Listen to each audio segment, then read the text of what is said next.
Ladies and gentlemen, I'm the one and only DJ Storms. And yes, I know what you're thinking. I do own a hat. In fact, I own multiple hats. I realize it may be hard for you to believe that I cover up this masterpiece upon my head that I call hair. But, you know, even I gotta try something new. Even I gotta step out of my comfort zone. But you already know who I am. Mr. Controversy and the operator of the best damn Twitter handle known to mankind. This is, of course, the Lightning Flash update for your Friday, October 6th, 2017 to kickstart your Hell in a Cell weekend. I feel like one of those expert panelists on the kickoff show. And anyway, I actually got some news, rumors, and reports today that have to do with NXT TakeOver Houston and Survivor Series. A lot of the news broke earlier this week, so many of you already know this. I also have some news on Jeff Hardy as well, and the route that they might be going with Sister Abigail. Of course, you already know how that played out with Bray Wyatt and his cryptic message to Finn Balor, and how they edited that whole backstage promo, which I will talk about. And let's get into the Raw review. So, the show started off with Braun Strowman defeating Seth Rollins, and it was a very good match. I enjoyed it. And after the match, Braun Strowman went to cause more damage to Seth Rollins until Ambrose came out. Strowman then laid out Ambrose, and then Cesaro and Sheamus attacked. And at first I was thinking, oh god, they're continuously dragging out the storyline when they already defeated Sheamus and Cesaro. Cesaro still has to get surgery! Dude got impaled by his own teeth, and he's still wrestling. Cesaro, you crazy son of a bitch. Anyway, moving on, Nia Jax and Alexa Bliss, apparently they're friends again. I'm not sure why, after the incident that transpired the night that Alexa Bliss reclaimed the Raw Women's Championship. I wasn't really expecting them to become friends again, but what the hell? This is the WWE we're talking about, ladies and gentlemen. So they sent Mickie James a bunch of old lady gifts. I thought this was very, very unnecessary. It was very corny, very cringeworthy. I didn't really like that. What happened later on in the night with those three women was 10 times better. But anyway, this led to a match between Mickie James and Nia Jax that happened later on. Bray Wyatt was seen rocking back and forth in his rocking chair, just like this, repeatedly saying over and over again, "She never lied to me, she never lied to me, she never lied to me." I'm not sure if he was talking about JoJo or Sister Abigail, but moving on. Elias then defeated Titus O'Neil, and Elias still doing his thing. Fantastic gimmick, playing his guitar, trash-talking the city. He won with his patented drift away, swinging fisherman neckbreaker. Mickie James then defeated Nia Jax via disqualification, and then Mickie James stood tall against Alexa after Alexa tried to ambush Mickie, and Mickie laid her out with a super kick. And then, in a backstage interview, Kurt Angle then made the match official for TLC. It's going to be Mickie James versus Alexa Bliss for the Raw Women's Championship. I like that move. I like that they have been utilizing Mickie James a lot more than they did on Smackdown. And who knows, this could lead to a potential Raw Women's Championship reign for Mickie James. The Club defeated Matt Hardy and Jason Jordan. This was actually a surprisingly decent match. I like that they're pairing Jason Jordan up with Matt Hardy, since Jeff Hardy has to recover from his surgery.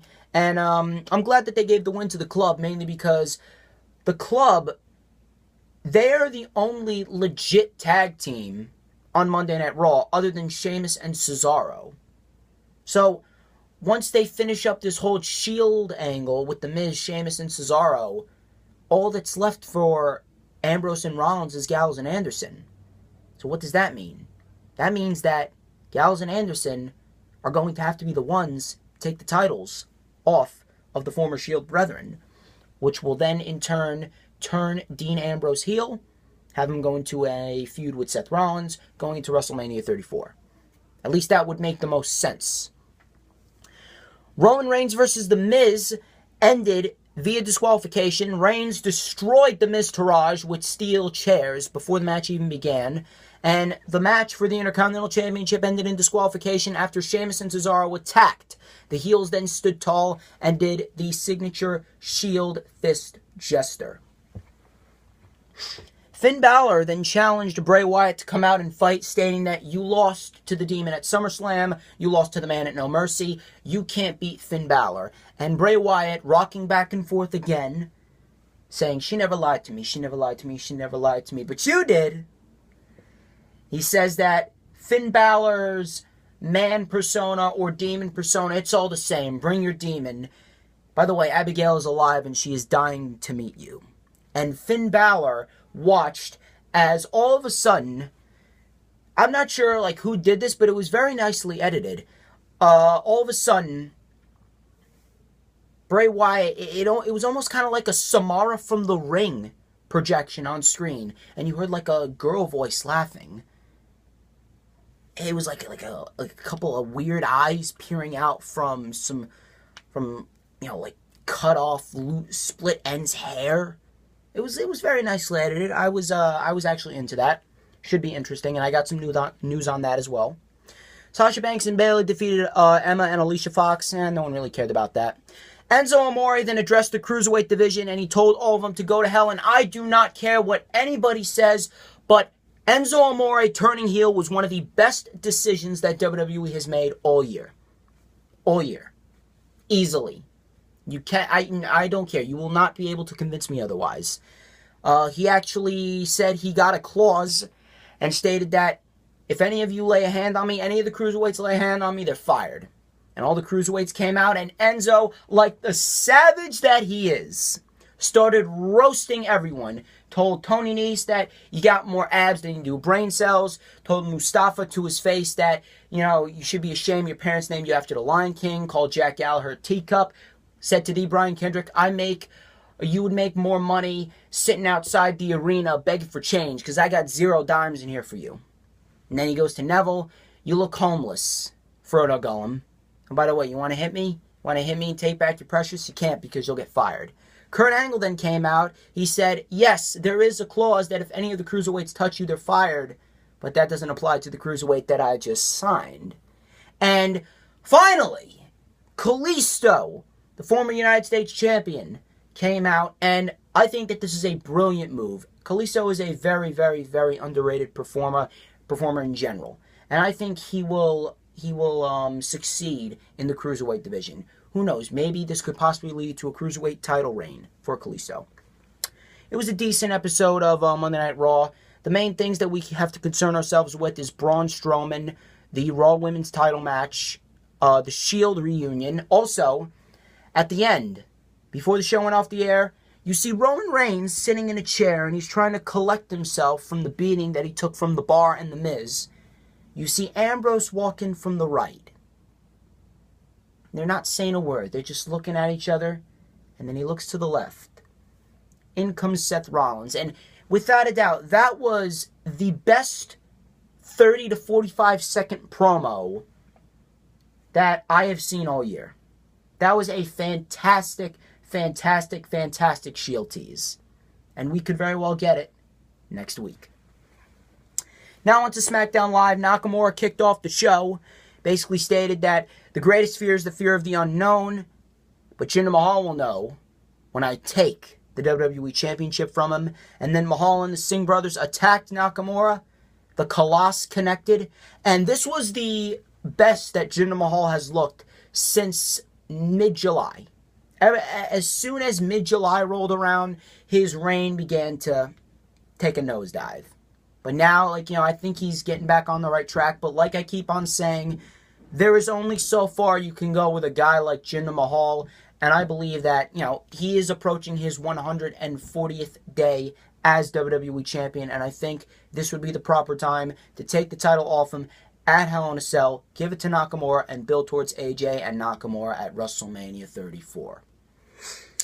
Natalya and Carmella defeated Charlotte and Becky Lynch. This was to build the SmackDown Women's Championship match between Natalya and Charlotte at Hell in a Cell. Bobby Roode then defeated Mike Kanellis within a minute.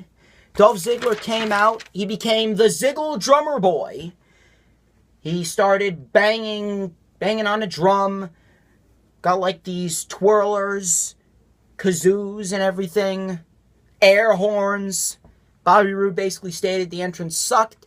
And I don't know about you guys, but I really liked this little touch that SmackDown Live productive crew did. Bobby Roode said it goes like this, and as he was getting ready, and he put his hands up, and usually the crowd says glorious with him. Instead, this time, they said glorious, and his music started at the exact point that he put his hands up. And I was thinking to myself, damn, that right there, you can't get any more perfect than that. I'm actually looking forward to Bobby Roode and Dolph Ziggler. And I don't know if you guys realize this, but if these guys are given time, they could very well have a damn good match. They could have a damn good match. You give these guys 11, 12, 13 minutes, they will have a good match.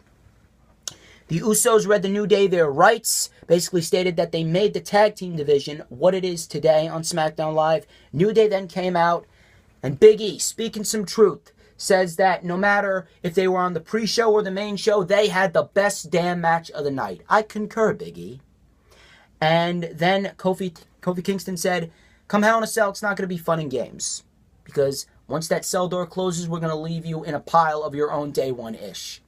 That was pretty funny. I'll give Kofi credit for that. Jinder Mahal then was on the Titantron, and he basically stated he's still going to walk out champion at Hell in a Cell. Benjamin and Gable versus the Hype Bros was announced for the Hell in a Cell kickoff. I like this. I really like that WWE is actually putting some effort into their kickoff shows. Ty Dillinger then defeated Baron Corbin. I was actually surprised. I was actually very surprised.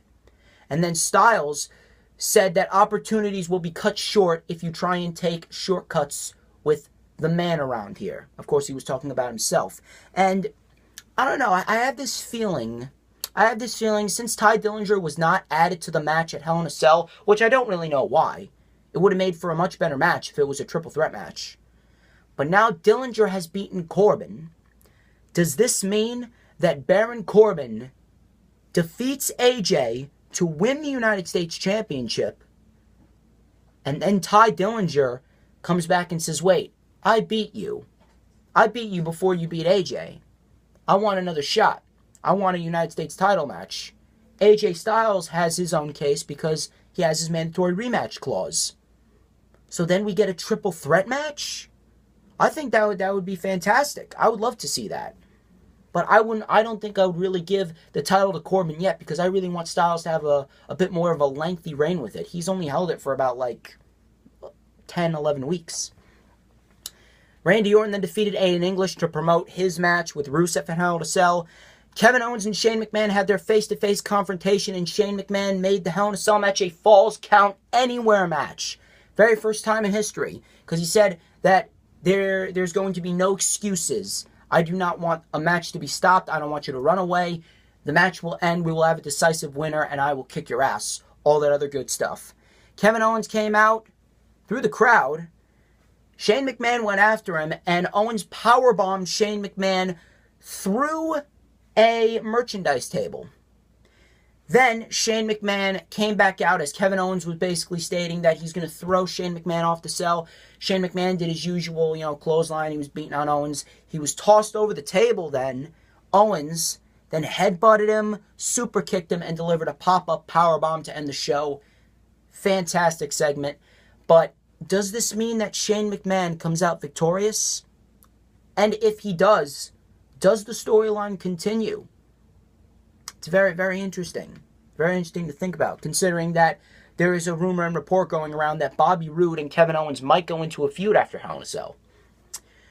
Now on to 205 Live. And yet again, I will continue to state 205 Live and NXT continue to outshine Raw and SmackDown every week. This was a fantastic episode of 205 Live. Kalisto kicked us off, basically stated that the cruiserweights are the hardest working men backstage. Enzo came out, called Kalisto trash, and basically stated that ever since you lost the United States title, you've been a lucha letdown. This led to Enzo introducing Aria Davari, And Kalisto defeated Aria, Davari in a very good match. I'm surprised that this match was as good as it was. Kalisto and Davari, they actually gelled very nice together.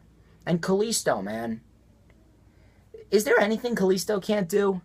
He's a perfect fit for the Cruiserweight division. And I've enjoyed Kalisto's work ever since he came up from NXT with Sin Cara. And I've wanted him to get a push ever since he lost the United States Championship. And now he could very well get that. Mustafa Ali then defeated his best rival to date in Drew Gulak while Tozawa watched.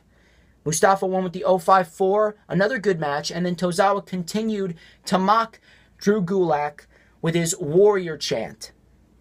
And boy, I'm really becoming a fan of Drew Gulak's PowerPoint presentation.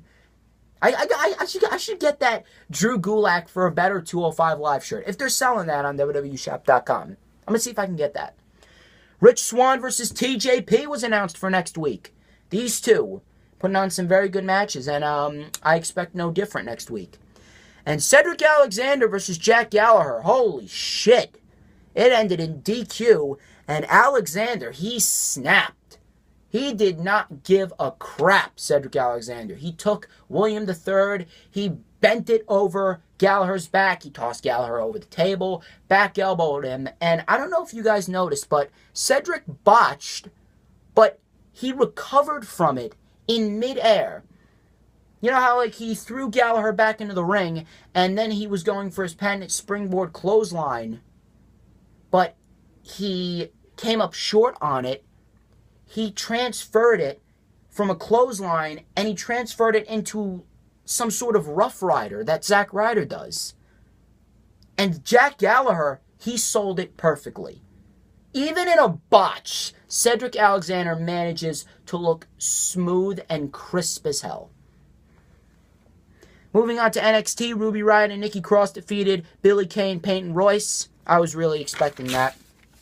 The Velveteen Dream ambushed Lio Rush before he could face Aleister Black. And I got to give a shout out to Lio Rush. I saw him wrestle for GCW over a year ago in Hasbrook Heights in the GFW Hall, or the GCW Hall if you want to call it that.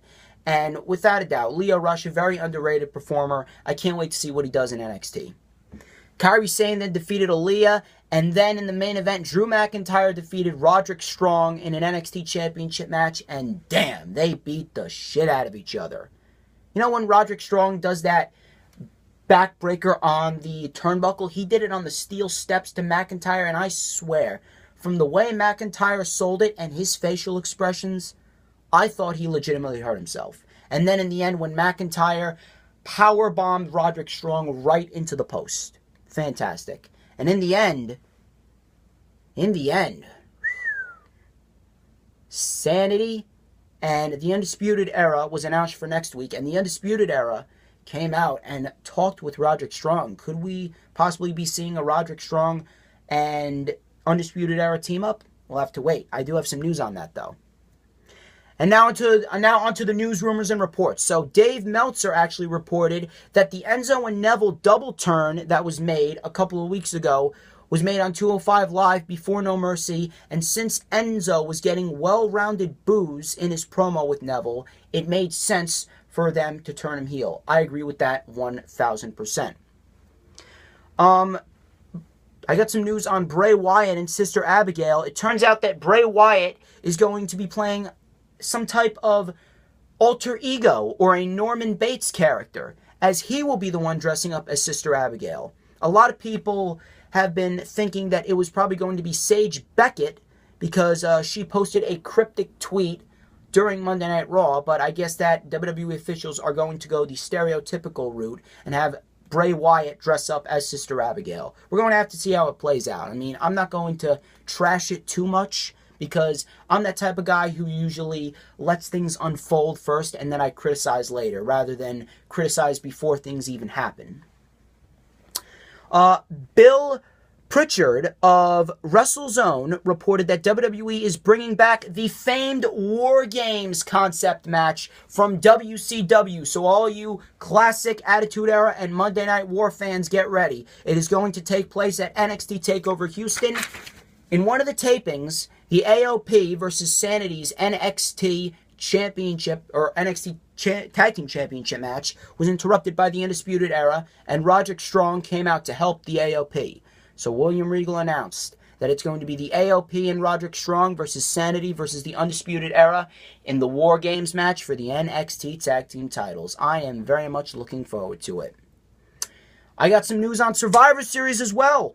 John Cena has been taken off of the card for Survivor Series and the plans, and WWE is currently advertising Brock Lesnar for Survivor Series, so we could very well be getting a Universal Championship match at Survivor Series, and Finn Balor could very well be in top contention, and I am very interested to see if they go with the Demon Finn Balor versus Brock Lesnar.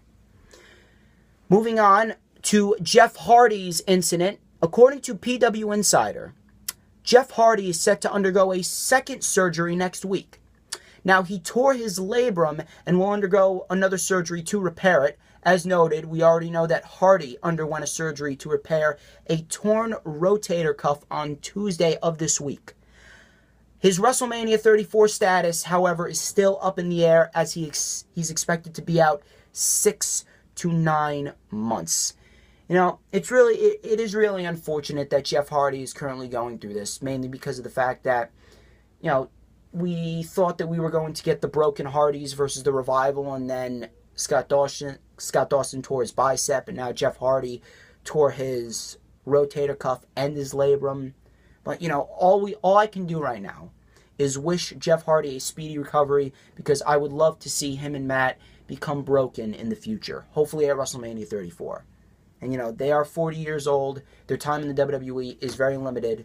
So, Jeff Hardy, I'll be praying for you. Get well soon, man. And my final report of the day actually came from two sources. The Wrestling Observer newsletter and Cage Side Seats both reported that AJ Styles hasn't been wrestling on TV because the WWE officials have been scheduling him for dark matches after 205 Live to keep the crowd around for 205 Live. Now, I don't really necessarily agree with this. This is basically WWE's desperation tactics. Basically saying, oh God, we got to think of something quick to keep the crowd around for 205 Live. But, you know, what are you going to do? None of these desperation tactics are going to stop until the old man, you know, goes to that wrestling ring in the sky, you know. But all we can do right now is wait. I'm not really going to complain too much about that, because that's really not the main focus here. And ladies and gentlemen, that wraps up this edition of the Lightning Flash Update. I would like to thank each and every one of you who tuned into this video live. Do not forget to follow me on Instagram at ddog316. Do not forget to follow me on Twitter at #1WWE Do not forget to check out the rundown for Hell in a Cell, which I will be posting tomorrow afternoon, a day before Hell in a Cell. Hell in a Cell, of course, is streaming live on the WWE Network this Sunday, October 8th, with the pre-show starting at 7 p.m. Eastern Time. Ladies and gentlemen, I'm the one and only DJ Storms. This has been the Lightning Flash Update. Enjoy the rest of your weekend. I'll see you tomorrow.